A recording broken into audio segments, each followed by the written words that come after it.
Continuando con el avance, vamos a ver ahora el tema 17 y vamos a abarcar lo que es el absceso hepático, ¿no? Definición, ¿no? Absceso, una colección localizada de líquido purulento, es decir, de pus, dentro del parénquima hepático, ¿no? Y bueno, generalmente se va a dar por un proceso infeccioso y este líquido purulento que va a estar ahí va a empezar a destruir parénquima, ¿no? Que va a estar alrededor, con destrucción de parénquima, y también tejido conectivo, es decir, estroma, que va a estar alrededor de esta colección de pus. Como vemos en la imagen, tenemos ahí nuestro absceso, ¿no? Con la colección de pus, ¿no? Y vemos, ¿no? Que este absceso ya tiene una cápsula formada, es decir, ya es un absceso maduro, y alrededor de este pues nos imaginamos, ¿no? Que hay tejido hepático y estroma hepático que está siendo destruido, ¿no? Dentro de las causas, ¿no? En orden de frecuencia, el más frecuente es el bacteriano, o también llamado absceso piógeno, ¿no? Luego viene lo que es el micótico, pero estos abscesos micóticos son característicos de pacientes inmunosuprimidos. Por ejemplo, pacientes que tienen SIDA, pacientes que han tenido un trasplante de progenitores hematopoyéticos, es decir, que han tenido un trasplante de médula ósea o que están sujetos a quimioterapia o radioterapia, ¿no? por alguna patología oncológica. Es decir, son pacientes inmunodeprimidos. En este tipo de pacientes los abscesos que más se van a dar son aquellos producidos por Candida albicans. Y en tercer lugar tenemos al absceso hepático amebiano. ¿Cuál va a ser la causa de este absceso amebiano? La entomeba histolítica, ¿no? Bueno, entonces, viendo que los abscesos micóticos en inmunosuprimidos son característicos de estos pacientes que hemos visto, en la consulta generalmente lo que hay que descartar sobre todo es saber si es un absceso piógeno bacteriano o un absceso amebiano, ¿no? Que es lo que vamos a ver en este tema, tratar de diferenciar estos dos principalmente. Bueno, empezamos con lo que es el absceso piógeno. Etiología. Se puede decir que este absceso es generalmente de origen polimicrobiano, y hablar de polimicrobiano pues nos hace hablar de gram negativos y anaerobios. ¿Cuál es el germen más involucrado? La Escherichia coli, ¿no? De igual manera hay que tener en cuenta el Streptococcus fecalis, la Klebsiella, el Proteus vulgaris, y en pacientes que estén recibiendo quimioterapia, el estafilococo. Bueno, generalmente se da más en el sexo masculino entre unos 40 a 60 años de edad.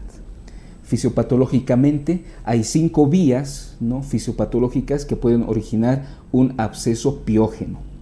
La primera y la más frecuente es debida a una obstrucción biliar, ¿no? Una obstrucción a nivel de los conductos biliares, ¿no? Y generalmente cuando esto se da, ¿no? Hay un flujo retrógrado. Este flujo retrógrado de bilis va acompañado de infección.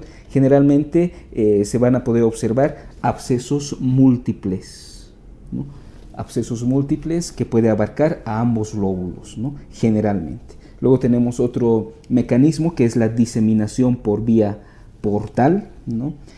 Donde generalmente hay un foco intraabdominal, ¿no? Séptico, ¿ya? Y luego de este foco, por medio de la vía porta, ¿no? Que recoge todo ese drenaje venoso, se va a llegar a lo que es la parte hepática. Si vemos que la vena porta, y recordamos que está compuesta por la vena mesentérica superior y la vena esplénica, ¿no? Y esta vena porta va directamente al lóbulo hepático derecho, ¿no? Generalmente los que tienen esta vía de diseminación portal van a ser únicos, o sea, generalmente, pueden ser también múltiples, pero generalmente la mayoría son únicos, ¿no? ¿Y qué lóbulo más que todo van a afectar? El lóbulo derecho del hígado. Puede afectar el izquierdo, puede afectar ambos lóbulos de igual manera, pero en menor porcentaje, ¿no?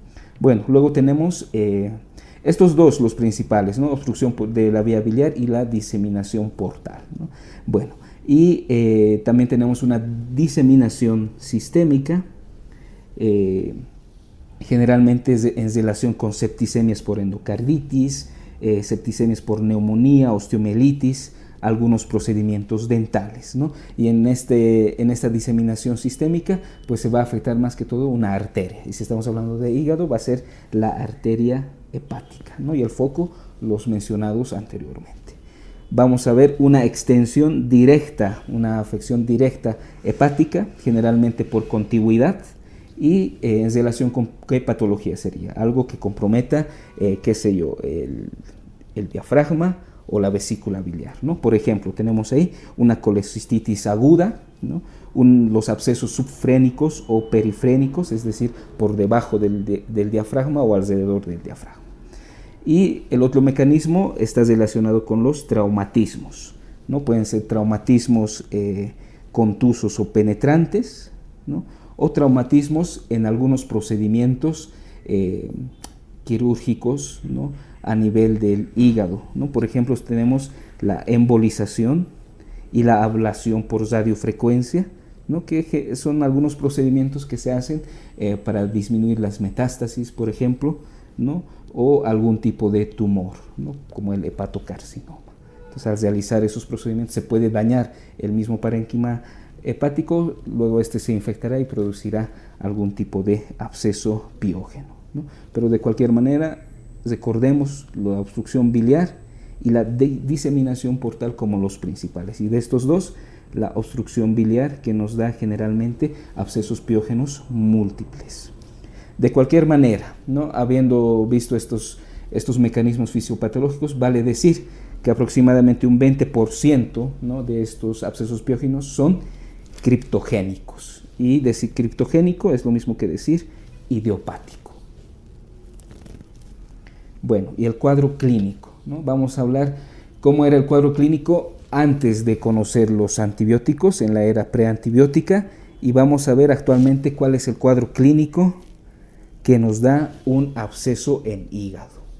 Bueno, antes de conocer los antibióticos en la era preantibiótica, pues la clínica era muy florida, ¿no? Especialmente nos daba una fiebre en picos, una fiebre muy elevada, dolor en hipocondrio derecho, ictericia notoria, ¿no? Una hepatomegalia, ¿no? Por esa ocupación del parénquima. Podría llegar a síntomas respiratorios por afección diafragmática, también un poco de postración, incluso shock del paciente. Es decir, antes de conocer los antibióticos, la clínica era muy florida. Pero ¿qué es lo que sucede actualmente? Actualmente la clínica es más solapada, ¿no? Una clínica solapada incluso puede llegar a cronificar este absceso. ¿Por qué? Es un dolor sordo. Sordo se refiere a que es un dolor de baja intensidad pero continuo, ¿no? Que el paciente puede aguantar. De cualquier manera es un dolor que aumenta con los movimientos, hay un malestar general acompañante, hepatomegalia, ¿no? En caso sea un absceso de gran tamaño, llega a causar hepatomegalia, solamente un poco de febrícula y disminución de peso, ¿no? Generalmente la disminución de peso que acompaña al malestar general y al dolor sordo, es decir, una clínica solapada, no muy notoria, ¿no? Es más, en ancianos se puede decir que tienen un absceso hepático oculto, ¿no? Que es muy difícil de diagnosticarlo clínicamente. Entonces, por lo tanto, ¿qué es lo que vamos a utilizar aparte de la sospecha clínica, ¿no? Tenemos que utilizar pues, laboratorios, radiografías, ecografías, ¿no? Vemos qué es lo que podemos encontrar como datos clínicos en un laboratorio. Por ejemplo, leucocitosis con desviación izquierda. Si estamos en hígado, la fosfatasa alcalina de igual manera puede estar elevada. Hay datos de VSG elevada y PCR positiva, que son marcadores o son reactantes agudos, ¿no? Que están elevados. Estamos ya en hígado, de igual manera puede comprometer la síntesis de albúmina, es decir, puede haber una hipoalbuminemia acompañante. Y de igual manera, por los factores vitamina K dependientes, ya que estarían alterados, puede haber un tiempo, un alargamiento del tiempo de protrombina. En la radiografía de tórax, ¿qué podemos ver? Si ahí nos imaginamos, ¿no? Un absceso en el hígado, pues que en la radiografía de tórax haya un elevamiento del hemidiafragma derecho. También puede esto estar acompañado por contigüidad de una atelectasia o desame pleural en el lado derecho. En la radiografía de abdomen, una hepatomegalia, ¿no? por ese absceso que ocupa parénquima y puede aumentar el volumen de esta glándula, ¿no? Una hepatomegalia. Y generalmente gas extraluminal en hipocondrio derecho o gas en vena porta. Este gas estaría relacionado por ese espacio que se está formando, ¿no? Que poco a poco se llena de líquido purulento, ¿no? Ese gas extraluminal y en vena porta vendría del absceso. Y de cualquier manera, ¿no? Viendo lo que es el laboratorio, radiografía de tórax abdomen, vale destacar que la ecografía vendría a ser la primera prueba que generalmente se pide a estos pacientes, ¿no? Entonces, ¿qué tipo de imágenes vamos a encontrar? Pues hay que relacionarlo, que en primer lugar el absceso se va a ir formando, es decir, va a estar como tipo flemón al principio, es decir, en una etapa presupurativa, y luego va a haber tardíamente donde ya el absceso va a adquirir esa cápsula que lo rodea, ¿no? Es decir, va a estar en una etapa de colección purulenta. Entonces, imaginándonos esto, vamos a decir que ecográficamente en el estado presupurativo se va a poder encontrar zonas heterogéneas, es decir, algunas van a ser hiperecogénicas, otras hipoecogénicas, generalmente mal definidas, como podemos observar en esta imagen, ¿no?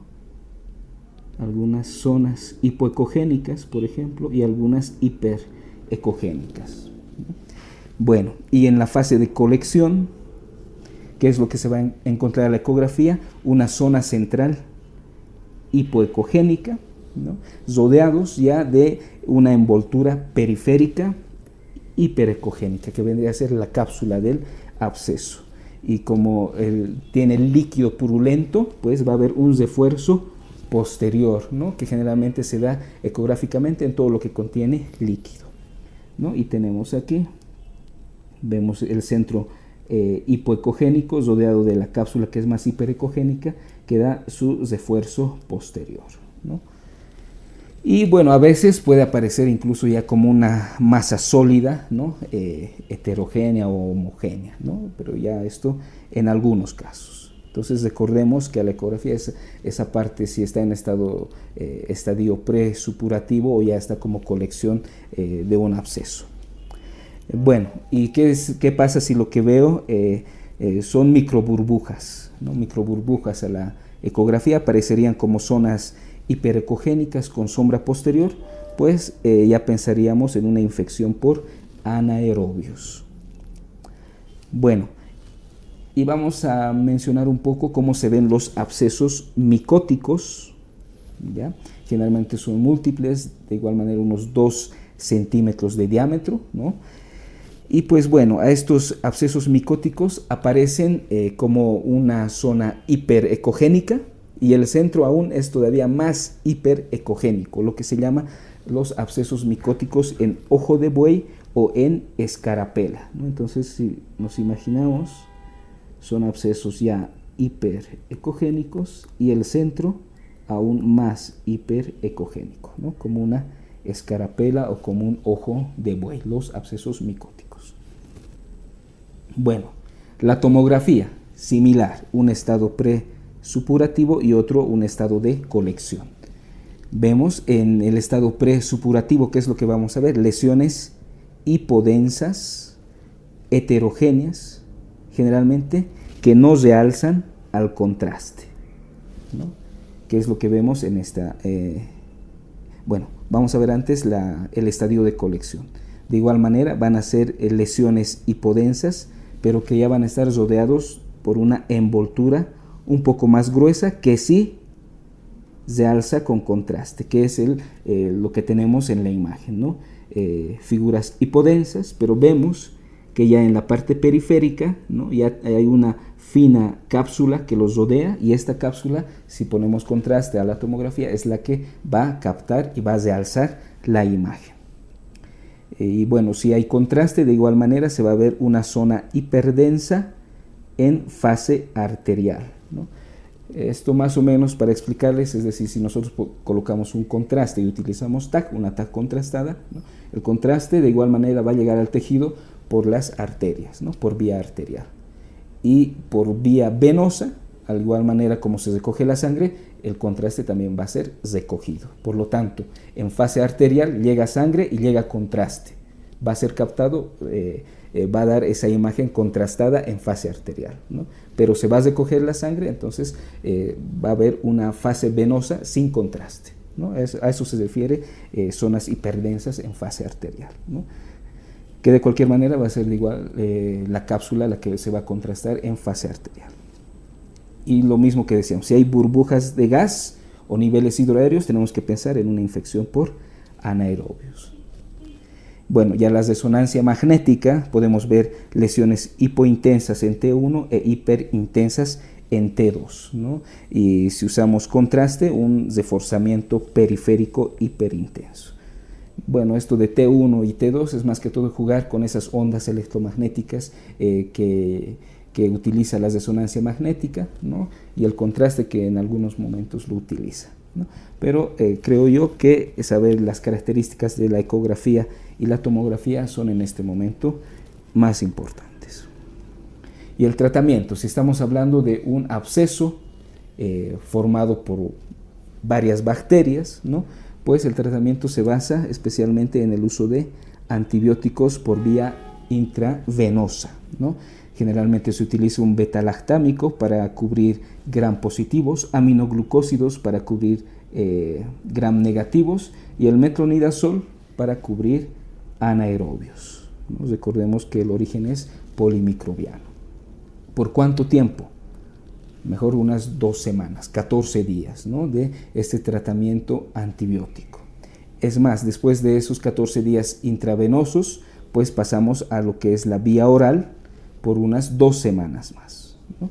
Entonces, más o menos ese es el tratamiento antibiótico que se maneja. Y esto tiene que ir acompañado generalmente para una buena respuesta. Si estamos hablando de un absceso, pues hay que drenarlo, ¿no? Pues se puede utilizar agujas o catéteres para este drenaje. Es decir, antibióticos y su drenaje. Y tratamiento de la obstrucción de las vías biliares que pueden estar comprometidas, ¿no? Entonces, su antibiótico terapia, primero endovenosa, luego vía oral, acompañado de su drenaje. Generalmente con esto hay una buena respuesta de estos abscesos piógenos o bacterianos. Bueno, ¿qué es lo que pasa si la TAG y la resonancia no nos dan un diagnóstico todavía muy orientativo, ¿no? Entonces lo que se tiene que hacer es una punción aspirativa que puede estar guiada, ¿no? Ya sea por TAG, ¿no? O por ecografía, ¿no? Pero esta punción aspirativa con una biopsia de la cápsula sí es muy importante para llegar a un diagnóstico más específico, más certero, y al mismo tiempo también sirve para tratar, ¿no? Porque se puede aspirar el contenido. Luego tenemos lo que es el drenaje percutáneo con catéter, o sea, entramos por vía cutánea, y generalmente se utiliza para abscesos mayores de 4 centímetros. De igual manera, hay que saber que se puede hacer una debridación quirúrgica de estos abscesos en caso de que los drenajes percutáneos hayan fallado o haya una rotura de este absceso, o haya una fuente intraabdominal que esté causando este absceso. Bueno, y el pronóstico, ¿cuál sería? Hay una mortalidad entre 6 a 20% y hay más riesgo de mortalidad en casos de una escala de Apache pronóstica y de gravedad mayor a 15 puntos. El paciente sea resistente a los antibióticos, hay abscesos formadores de gas, la infección por anaerobios cause más riesgo y un nitrógeno ureico sérico mayor a 7.8, ¿no? Una afección renal, ¿no? Entonces todos estos casos aumentarían el riesgo de mortalidad. Bueno, ahora vamos a ver lo que es el absceso amebiano, ¿no? Etiología. ¿Cuál va a ser la etiología? Pues se considera que el absceso amebiano en sí va a ser la complicación más frecuente de la infección por entomeba histolítica, ¿no? Y va a ser más prevalente en lugares que sean endémicos para amebiasis, ¿no? Como nuestro territorio. Bueno, ¿cómo se hace un poco la fisiopatología?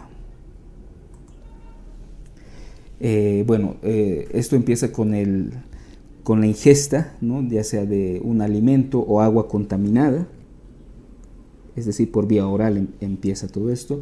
Los quistes de la ameba van a entrar por vía oral, van a llegar a lo que es la luz intestinal, y ahí van a empezar a madurar estos quistes, y un quiste maduro va a liberar los trofozoitos a nivel del epitelio intestinal. Esto va a llegar a lo que es la vena porta, y por vena porta llegamos especialmente al lóbulo derecho del hígado. Entonces, más o menos ese vendría a ser el camino que recorre estos quistes y trofozoitos de la entomeba histolítica, ¿no? Vale decir también que si esto sucede por vía sistémica, por vía arterial, pues los abscesos amebianos se pueden dar a nivel de cerebro o a nivel pulmonar, ¿no? Pero como ahora queremos llegar a la parte hepática, pues nos basamos en lo que es la vena porta, ¿no? Y todo lo relacionado con esta circulación. Bueno, entonces ya hemos llegado al parénquima hepático. Los trofozoitos ya están dentro de este parénquima hepático. Estos van a ir afectando lo que son los sinusoides portales, van a ir destruyendo esas paredes vasculares, se van a ocluir pequeños vasos, va a haber un proceso de licuefacción y necrosis, y después de esto viene algo importante, que es esa hemorragia intraparenquimatosa, lo cual va a causar que estos abscesos amebianos tengan el interior un contenido especialmente de coloración de chocolate. Por eso se los llaman los abscesos achocolatados propios de esta ameba. Y vemos en la imagen, ¿no?, una pieza, ¿no?, de parénquima hepático, y vemos el contenido de estos abscesos que realmente parece chocolate, ¿no? Y esto sucede por licuefacción, necrosis y hemorragia intraparenquimatosa. Bueno, el cuadro clínico generalmente es 10 veces más frecuente en varones entre 50 a 60 años de edad, ¿no? ¿Cuáles van a ser los factores de riesgo para un absceso amebiano? Los viajes recientes, especialmente a zonas endémicas, para entomeba histolítica, pacientes inmunosuprimidos, el uso crónico de esteroides, ¿no?, que de igual manera produce una inmunidad disminuida celular principalmente. Bueno, vamos a ver generalmente que estos abscesos amebianos, la gran mayoría son únicos, ¿no? Y esto nos puede servir a diferencia del anterior de los piógenos, ¿no?, que la mayoría eran múltiples. Pueden ser múltiples, pero la gran mayoría son únicos en lo que es el absceso amebiano. Hay una fiebre vespertina elevada entre 38 a 40 grados centígrados. Va a haber de igual manera dolor en hipocondrio derecho, afección del estado general, disminución de peso, hepatomegalia, es decir, una clínica solapada, ¿no? Y si el absceso se rompe hacia cavidad peritoneal, lo que va a causar es una peritonitis. Bueno, para llegar al diagnóstico, pues vemos qué es lo que podemos encontrar en el laboratorio: una leucocitosis, una anemia moderada, un aumento de la fosfatasa alcalina, de igual manera las transaminasas, pero vale destacar que la bilirrubina en los abscesos amebianos no se encuentra elevada, va a ser una bilirrubina normal.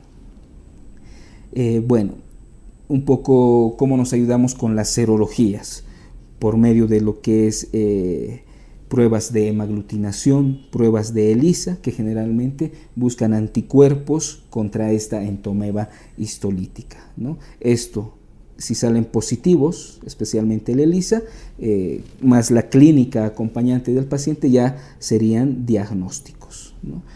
Entonces, especialmente la técnica más usada es el ELISA, ¿no?, esa prueba de inmunoensayo, ¿no?, que busca más que todo las enzimas.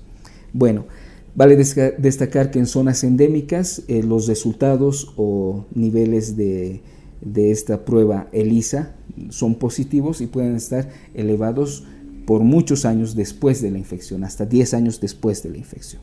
En la radiografía de tórax, de tórax, ¿qué es lo que encontraríamos? Pues lo mismo que en un absceso piógeno, un aumento de la elevación, una elevación del hemidiafragma derecho, atelectasias de exámenes pleurales derechos acompañantes. En la radiografía de abdomen, pues una hepatomegalia visible, gas extraluminal, ¿no?, en hipocondrio derecho y en vena porta, ¿no?, generalmente.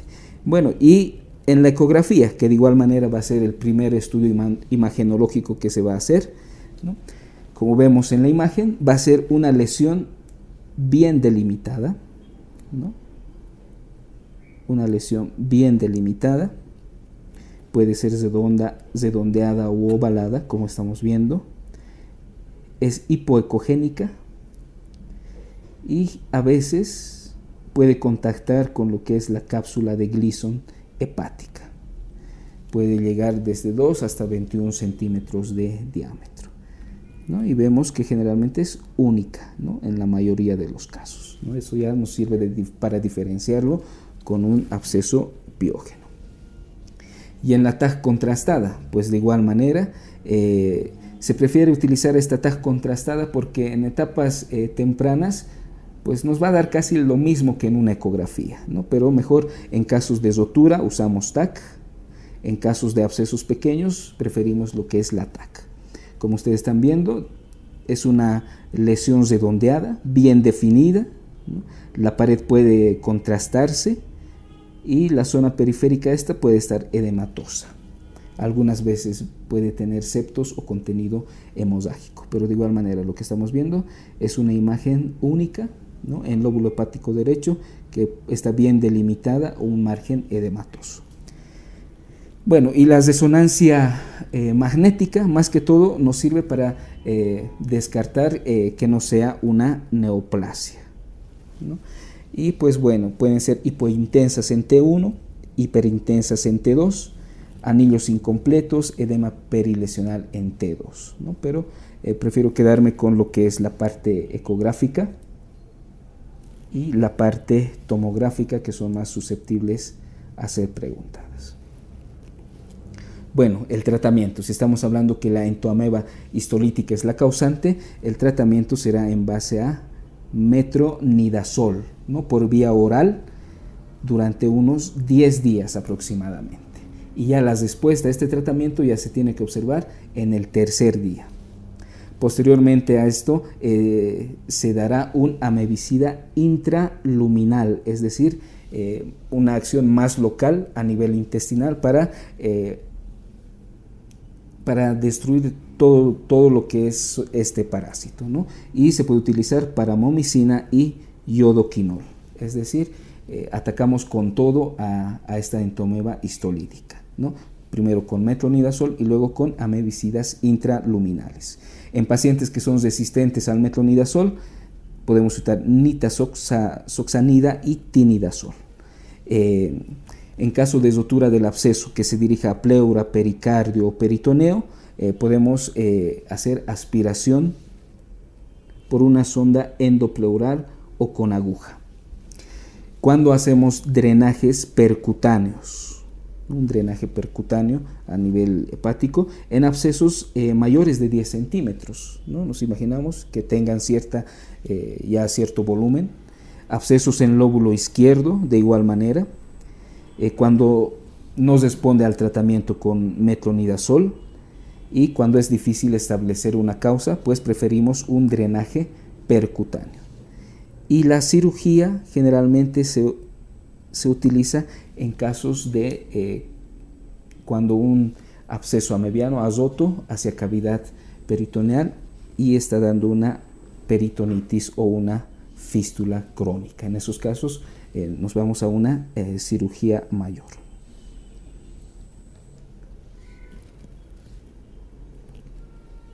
Bueno, y la mortalidad de un absceso hepático amebiano estaría aumentado en casos de una bilirrubina mayor a 3.5, en casos ya de encefalopatía, cuando el absceso contiene más de 500 ml, la albúmina está muy baja, menor a 2, y en abscesos múltiples también hay más riesgo de mortalidad.